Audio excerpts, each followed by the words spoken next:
Hi, Leanne. It's so good to talk to you again. And we were just talking about the nature of practice and habit formation. Absolutely. Um, Thank you for having me. you're so welcome, and thank you for being here. On your website, you lead with these five things that you support as a coach, which is sort of your primary work in the world right now. But you come to that through your own struggles, and on your website, you even mention that you've created spiritual practices to support yourself, and now you focused on supporting these five parts of habits. But when we were off camera, you said something about how habits sort of form, and these aren't your words, the structure of your life. Would you say more about that? Because I think that's just basically everything that we're. Absolutely. And they really are kind of the structure to the start of my day. Mm-hmm. They help me start my day with intention. So I start, from the moment I open my eyes. I don't jump out of bed. I don't wake to an alarm. I lay there for a moment and just practice gratitude for everything I have. My husband, the bed we share, the roof over my head, all of those beautiful things. I Mm-hmm. get up and I start my habits. That's part of my habit. I make my bed, I put on my workout clothes, I get my water. I, either do my workout first or a guided meditation, kind of depending on how my morning's flowing. And that's what leads me into my day. So I am very much a routine and ritual person, Mm-hmm. but those are the skills that set me up for a successful day. And habits, just another word for practice, right? And here we're all about home yogis or self yoga practice. And I think we've talked a little bit about your yoga journey. And I think that you are going to be such a tremendous resource for our listeners because you really think in terms of practice. So, to all of our listeners, welcome to the Home Yogi podcast, where we invite you to dive into the self practice of yoga. Find support and community for taking the shapes, techniques, and attentional practices and breathing you learn in your yoga class and bring them home to your mat in your space to experiment, learn, and surface the new questions that will deepen your class practice. Here on this pod, I interview a wide range of healing and support professionals on the subject of practice because I think it is the slow, deliberate, repetitive activity that runs counter to the fast paced, get it done mentality that can lead to burnout, regret, and injury. Practice is itself a rhythm of life, and we invite you to dance in and with it to learn about your own mind body's rhythms and most skillfully dance with your true self. And today I am so honored to welcome Leann Herron. Did I pronounce your last name correctly? Yes, ma'am.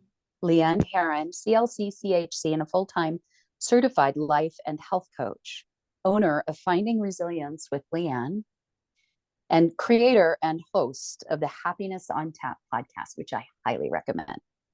Leann works with people who are ready to transform their life transitions into triumphs. Love that. So they can move gracefully through the next phase of their lives. Leann is embracing life to the fullest. Personal development and self care played a pivotal role, it sounds like they still do, in uplifting her when she needed it the most. She's thrilled to share the treasures of self knowledge, self care, and self actualization with her clients. Leann loves hosting her podcast, where she aims and does inspire and empowers people on their personal development journey by providing quality guests from various fields who share their stories of personal development and growth. You can find Leann at findingresiliencewithleann.com. The link will be below. On YouTube at Finding Resilience with Leann. It's Leann, by the way, or on LinkedIn at Leann Herron, Leannherron. She is offering to you, as a listener of this podcast, a free 10 ways to build resilience checklist, which is, I downloaded it and looked at it. It is a very rich support for whatever habits and practices you are trying to build. And I happen, I think, to know that she usually charges for this. So go grab it. It's an incredible gift, as will this conversation be. Thank you, Leann, for being here. Thank you so much again for having me. I'm so excited for this conversation. Me too. I'm really impressed with how you've shared site sort of uh, just a sentence or two about how you came to your coaching skills through your own challenges. And so I'm interested, and I feel like you've already given us a window, but how did your practices help you to find your way from challenge to triumph? Um, my practices, both my yoga practice and my meditation practice, Mm-hmm. came from the need to find light in the darkness. Mm. Um, with my yoga practice, it was after coming out of a 20-year abusive marriage. Wow. And honestly, for the first time in my life, it was the first time I'd ever lived alone. Oh, No, revelation. yeah, my kids were grown, and I first time I'd lived in an apartment, so that was a big transformation for me. Yeah. And so I was getting to know myself. Like I had never felt like I was myself. I felt like I was the combination of my husband and my children, but I Mm-hmm. didn't really have my own self identity other than wife and mother. I, yeah, I think that's so relatable, right? And for mothers in particular, but almost for anybody who has family that they're caring for and that they do care for, and that happens at both ends of life. Uh, and so, tell us more about your transition into finding your true self. At that point, I was looking to figure out who I was. Like, Mm-hmm. what do I even like? I felt like even my home and everything inside my home was more my family and their interests than there were things that were beautiful to me. I mean, my children, of course, are beautiful to me, but things that I could feel and see and touch. And so, just trying to figure out who I was, what Mm-hmm. I like, what I want, what I don't want, what are my needs, what are my desires, all brought me to a place where I was seeking. And I had, prior to that, had kind of thrown myself into fitness as an escape from my marriage before Mm-hmm. my divorce. So I threw myself into the gym, was at the gym for hours on end, just to avoid being home. So I had already had that connection to peace and empowerment and finding what I loved and enjoyed. Mm-hmm. And I kind of stumbled across yoga. A family member was a yoga instructor. And so she had invited me to attend a class, and that's where it started. After that, I was kind of hooked in the calmness, the strength, the stability that I was gaining that I never had before. So I that was like my attachment to yoga. That's where I found that practice. that's uh, I love the way that you talk about how yoga was the bridge for you from what felt like a very totally physical self connection at the gym. And I know what you're talking about. It feels like when you're at the gym by yourself, you have sanction to be all about, this is what I'm doing, this is what I want, this is who I am, and I am becoming. And then you take that sort of growing spark and you bring it to the yoga mat. And one of the things that yoga promises, and I think in your case did well, is to also, okay, we're going to move the body. And in doing that, we're going to find calm, presence, and then it kind of grows from there. So you took that, and it sounds like that was maybe the beginning of a more robust concept of self-care for you. It was my first concept of self-care other than the gym. I had spent my whole life putting my family and my children first.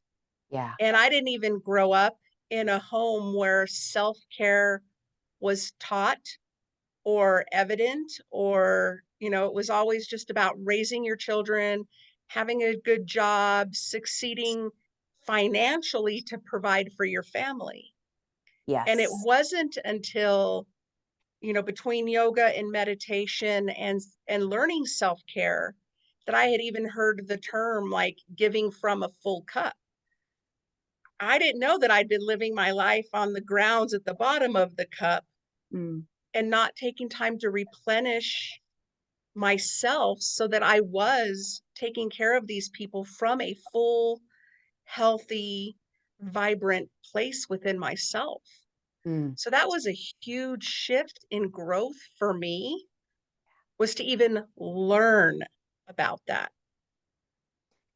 So one of the things that my clients, and I'm guessing your clients have brought to you as well, bring up is that self-care, that whole self idea.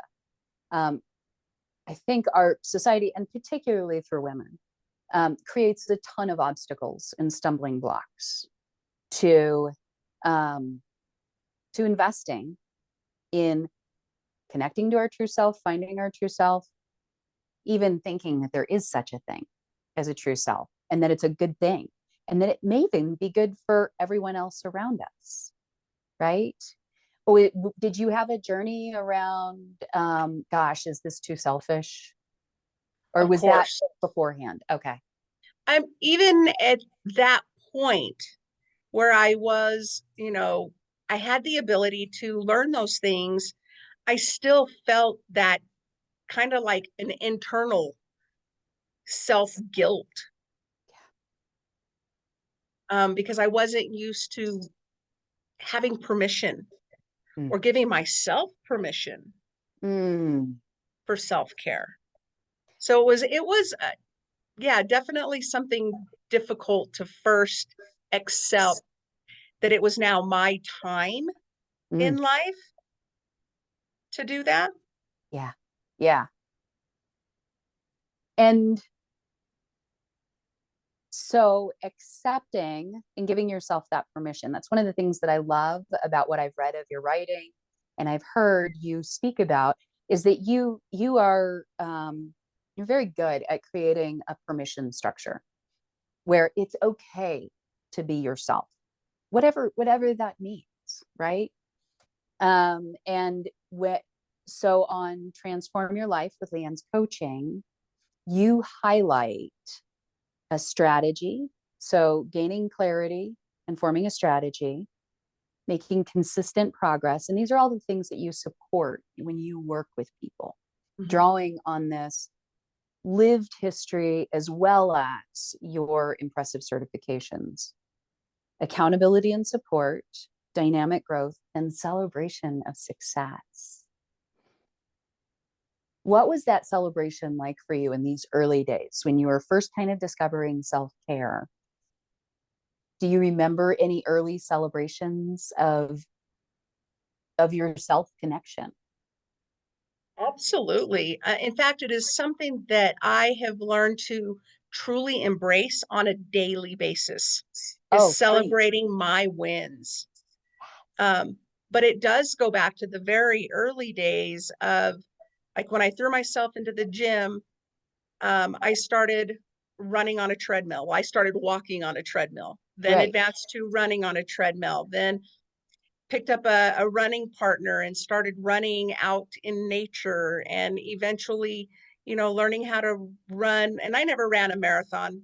I don't want to go that far into it, but like 5Ks and 10Ks, and just being in nature and connecting with nature and being able to be in my head in that Mm. silence and celebrating something that I had never done. I mean, for me, running was like if I have to for PE and run around the Right. track, it was never something that I enjoyed or strived to do. So I learned to celebrate every day the strength that I was developing, Mhm. the skills that I was developing. And then I would have other women approach me in the gym and be like, "You're here every day and you're happy and you're laughing and you're talking to everybody and you can see how much you enjoy it. How do you do that? How do you develop that?" And I'm just kind of like pointing around the room. I'm like, I have everything I need. I have people who are happy to see me when I come here. Mhm. I have people who support me and push me to be my best self. Mhm. I have all the great toys in the world at my disposal.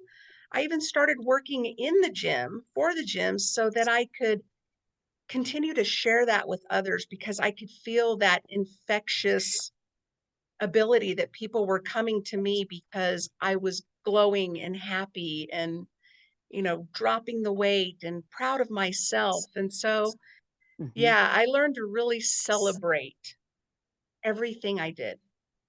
So I love, so I think often self-care and celebration both get sort of turned into Instagram events, right? And there's nothing wrong with Instagram. Love me some Instagram.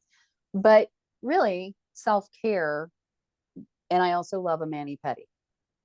But self-care, I can't get a mani, I don't even want to get a mani-pedi every day, right? It is the practices, the habits that we build for ourselves, particularly for me at least, and it sounds like maybe for you too, at the bookends of the day, but also that sort of sustain throughout the day our ability to just touch inside and find that calm inner space that yoga, meditation, spiritual practices, a variety of things can connect you to, but that sort of true self. And what you're highlighting is that you celebrated by giving your attention to it, by saying, I am going to feel the fresh air. I am going to feel how strong I feel when I run. And if I don't feel strong today, then I'm going to pay attention and celebrate that I'm just doing it. Right. And Absolutely. I think how we use our attention, which is one definition of meditation, right? It's now a cliche that we practice on the mat and cushion for life off the cushion, right?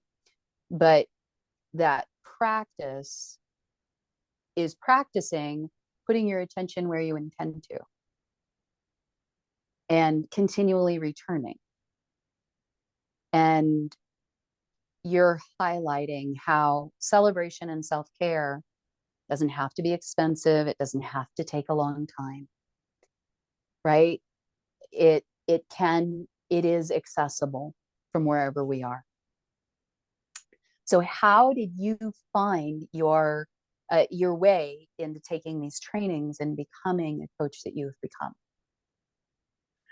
That's an interesting story, actually. I had been in the legal field for 13 years. Oh, wow. And it was during COVID. Um, and the firm that I was working at, um, the partners were much older gentlemen, very old school, and they weren't mentally, physically, emotionally ready for the shift to allow their staff to work from home. Oh. And so they were still requiring us to work in office, which was very emotionally, physically, Mm-hmm. everything challenging.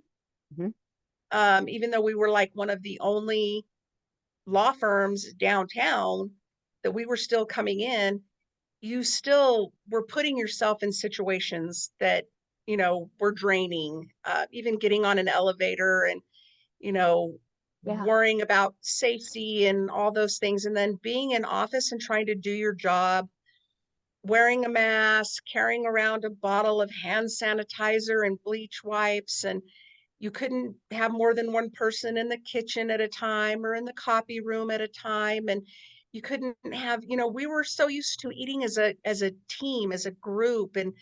And friends and going out for walks and going to restaurants, that all of that was taken away from us. So that was very challenging. It almost sounds like you had to do like the isolation thing, but you had to go to work to do it. Yes.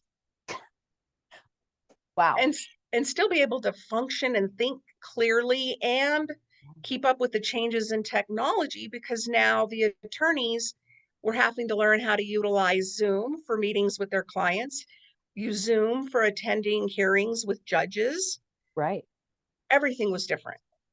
Yeah. And then at that point, and this was late 2019, the firm had taken in a bunch of cases, because at this point, like, everybody was shifting and they were closing their firms, and so there were cases Yeah. that still needed representation. So we took in a bunch of cases, and one of the cases that we took in ended up being a personal trauma trigger for me. Mm. And from the minute I opened the first complaint, it overwhelmed me. And I had never, that I can remember in my lifetime, experienced what that was, because I'd always been very resilient. And Mm-hmm. even the original trauma itself, like, I never got to heal from it. I never really got to experience it, because I just had to keep rolling through life. Right. And so, even just having that paperwork on my desk, I could feel that energy off of it.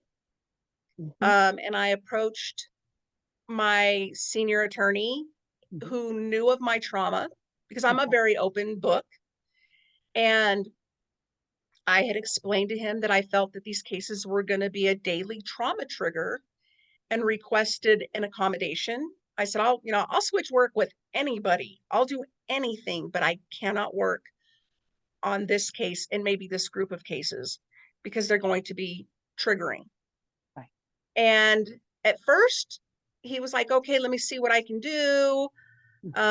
And that lasted for a couple of days. And then all of a sudden it was like, well, there's no option. This is a lot of work. Everybody is all hands on deck. It's just, and it was like, it's just emotion. It's just a hearing. I don't understand why you're letting it bother you so much. It, Wow. Let's just stop with that. I just got chills. it was awful. Just emotion. I feel sorry for those people who said that if they meant it. Oh, yeah. Yeah. And I'm sorry that that happened to you. And it sounds like this was sort of yeah.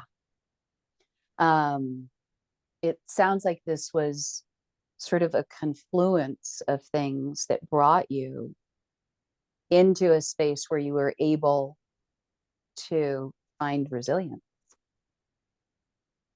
Yeah. Absolutely. And for a long time, I carried it as a negative thing and Mm. let it really, because for 7 months, I continued to go to work Hmm. and try to fight through those emotions, those feelings, because it was like that, like we were talking about kind of before, that guilt. Like, I Yeah. felt like I had to continue to go to work and just do my job. I was making the most money I had ever made.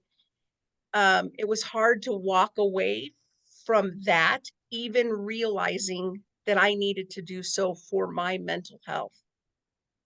I Here, still here. fought that back and forth pull. Yeah. And so I finally hit a point after 7 months where it was so bad. It was just, physically unable to go to work anymore. Hmm. And I quit working, Hmm. decided at that point that I was done with working in the legal field, because it really wasn't a positive passion.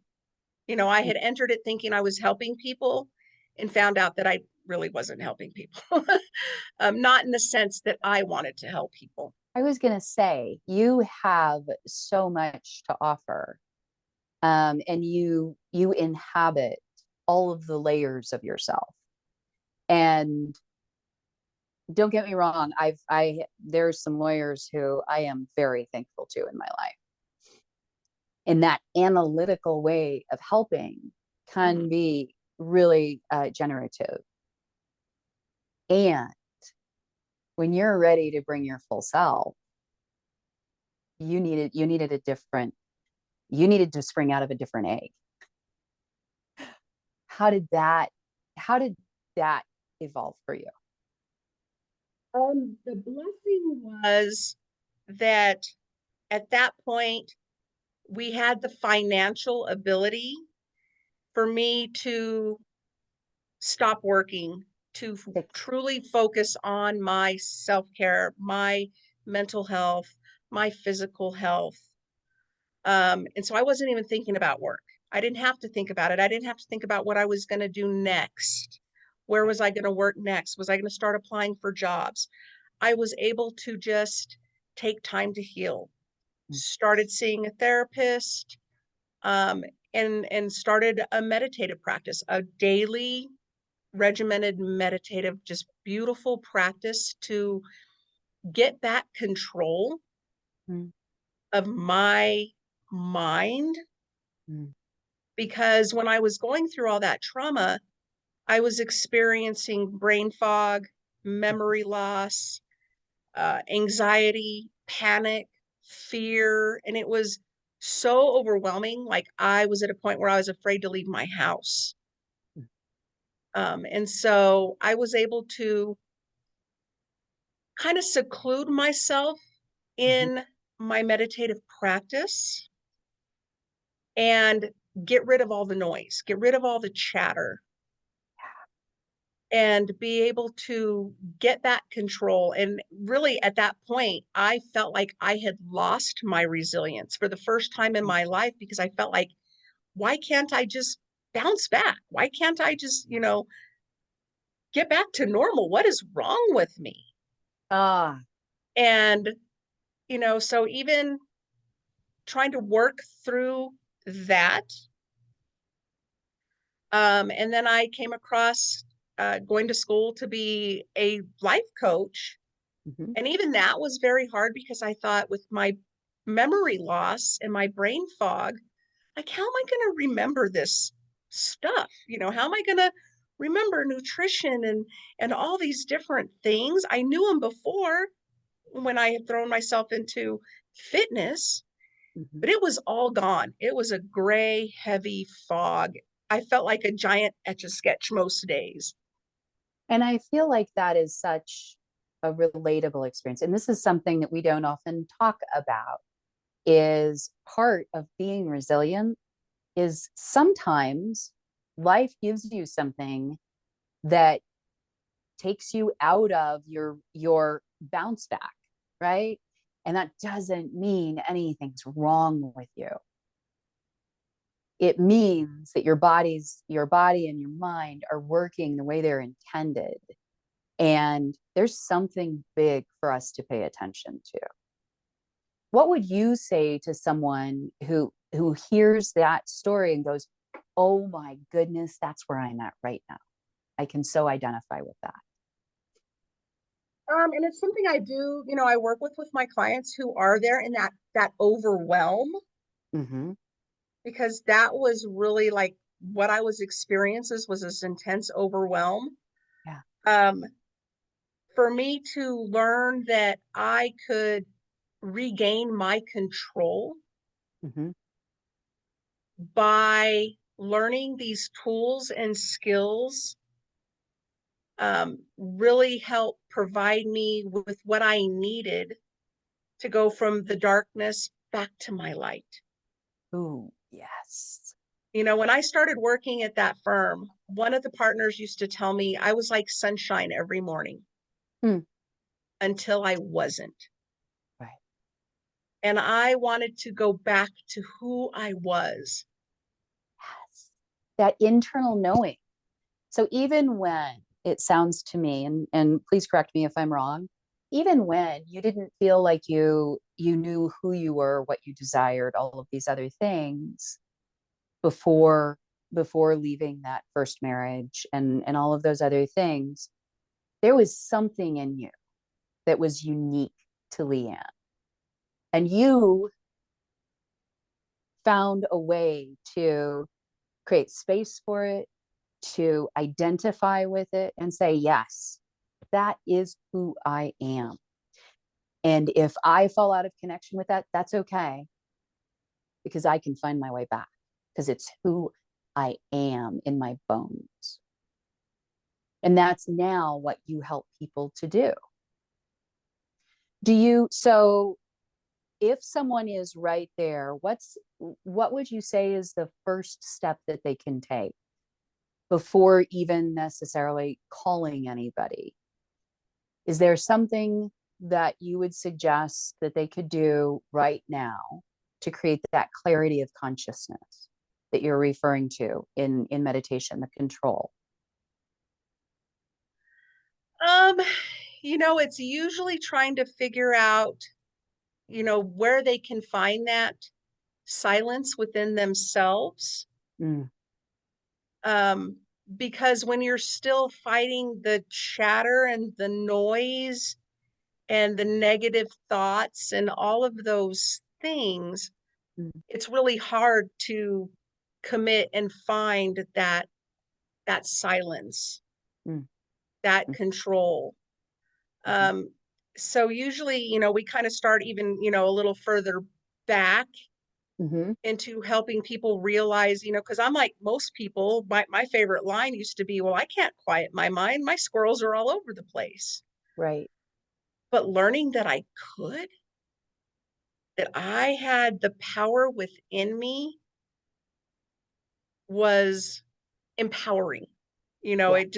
It was so empowering. And so that's what I want people to understand is that we have a strength within us that Hmm. we may not be feeling at that time. Um, but it's there. Yeah.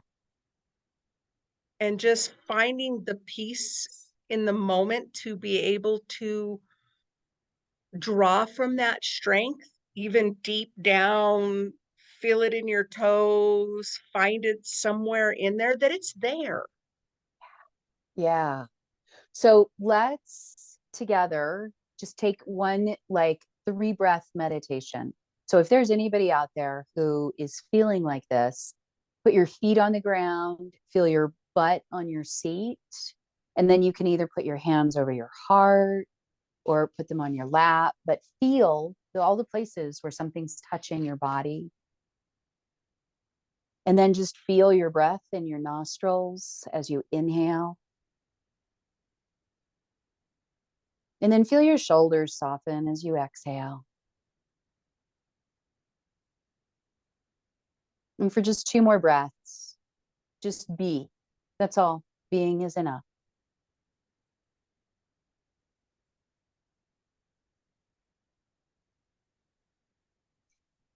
And and I are holding you in light and space as we finish our conversation. And hopefully, you have a taste of your inner calm and peace that you can take with you, and you can do that anytime you want, all for yourself. I am so I feel empowered by talking to you and hearing your story. So you found sort of the path to coaching, and you are on this path of refinding your resilience. Yes. So I'm guessing this. I have a few friends who've gone not necessarily into coaching, but into other healing arts. And I think there's a commonality, right? I'm guessing you took on friends and family at first when you were sort of practicing your skills, right? Yes, absolutely. In fact, my best friend and I started with, even through still the pandemic with the world being shut down, we didn't allow that to keep us apart from each other because we knew that we needed each other for Mm-hmm. our mental health, for our connection. And so even through the pandemic, when we're supposed to be, separated, we still got together at They least were in once your a bubble. week, Yeah. whether it was inside my house or in my backyard, grounding in the grass, playing in the flower beds, and just connecting to each other. And then when I started my education, then as I was learning it, I was doing it with her. Mm. So she was my practice client, as you will say. And so it really helped me grow and develop those skills as I was learning them. And as I was learning them, and as my confidence was building, Hmm. the brain fog, the memory loss quickly started to dissipate. And I started to come back to myself. And that's a normal part of trauma, right? And I think that this is something, hopefully, that as we all grow in wisdom and science makes its way into the world, we know scientifically that in a trauma situation, your brain stores memories differently. Like the literal biochemical processes are different. And so access to those memories is different. And so, and I think it's important in law and in medicine, right? When we're talking to people who have been affected by trauma, brain fog, remembering differently, right? Not like a video. It is normal. This is your body working normally. And then when you find your way into that calm, silent part of yourself, think clarity. I love that you use the word clarity so much in your writing and on your website. The fog starts to go away. And that's also a natural part of the integrative process, right? And Right. so you're finding that with your friend, and then you start taking on clients. What's your favorite part of being a coach? Oh man, I love the connection with my clients. Mm.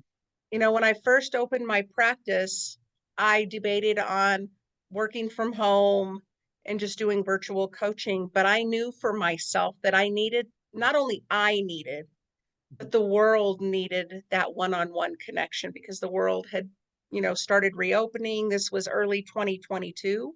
Mhm. And so people were seeking that one-on-one connection, and you just don't get that same one-on-one connection virtually.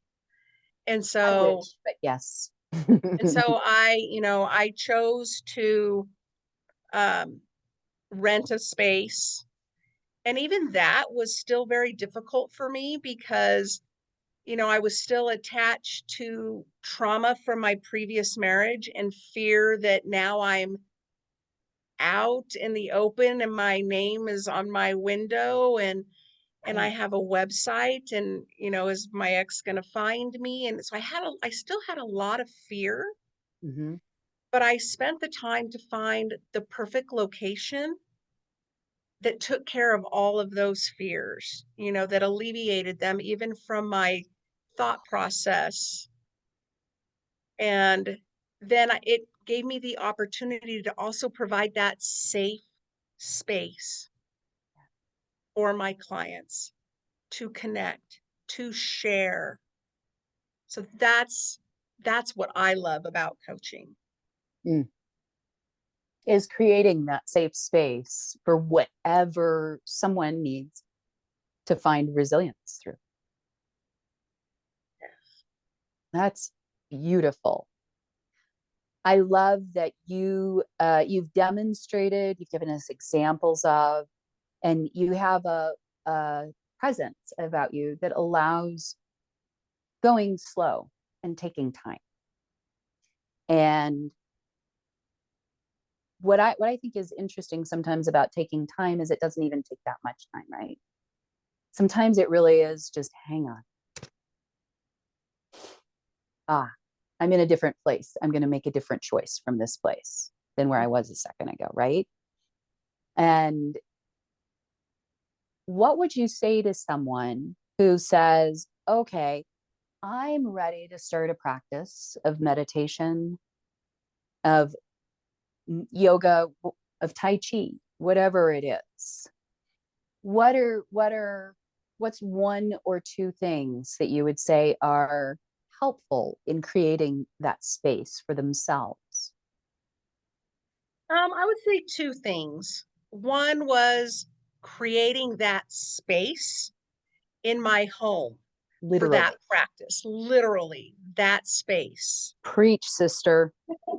That was that for me, was even when I was living alone for the first time and in an apartment, it was turning off the lights, lighting a candle, throwing my yoga mat on the kitchen floor, Mhm. surrounding myself with my singing bowls and, sound and music and things that gave me that space to have that practice and that peace and that clarity.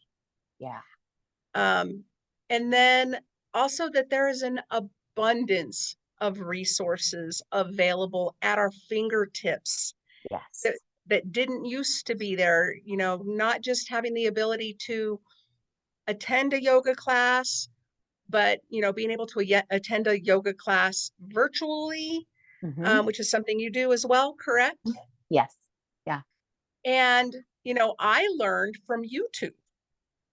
Right. I just jumped on YouTube and learned how to meditate from zero to where I have a daily meditative practice and Hmm. everything in between, all the different types of meditation, that it wasn't just being on a mat or being on a cushion, but being out in nature, being able to meditate in my car, being able to get out of overwhelm in a situation Hmm. and just step inside myself and breathe. Yeah. Yeah. Find that peace and clarity. And if I may, I would add, because what I've noticed in working with my clients is I tend to attract clients who are fairly they're good at doing their own research, right? I know that they are going to stay the course when they've gone down the rabbit hole, right? Because that's just part of any research. Anybody who's written a college paper knows that the first thing you do is you kind of go down this rabbit hole and things might change from what you thought they started off to be. But at some point, you have to choose. And not forever. I'm not saying that if you choose Zen meditation, that you have to be a Zen meditator for the rest of your life, but invest in that for a period of time, right? 2 weeks, 4 weeks, 6 weeks, Mm-hmm. and then reevaluate. And maybe then you switch to like loving kindness meditation for a while, right? And there comes a point where you start to see the commonalities and you get a facility with it, but allow yourself to have a practice for some period of time and build in ways to evaluate. And I love, so I checked out your packages on your website, and you have a lot of flexible ways for people to work with you that sort of support. Is this a short check-in period where we're going to meet a few times? Are you looking for really robust, like sustained 3 month support? And so I encourage people to go to findingresilience with Leann.com and check out her blog and her other things and click the link down below. Get that awesome checklist for resilience. Leann, I would love to have you back to continue our conversation because I think this is rich and important. And I appreciate you so much. Oh, thank you. And I appreciate you as well. Um, you touched on that one thing real quick about finding what's right for you and sticking with it. Um, and yeah, definitely for me, it's just a guided meditation. Like I need the guide. Mm-hmm. I love the guide. I love the visualizations. Mm. But one thing I do when I'm selecting my guided meditation is I let my guided meditation select me. Like I'm not looking for something particular that day. Ooh, I like I that. let it pick for me what I need for that day.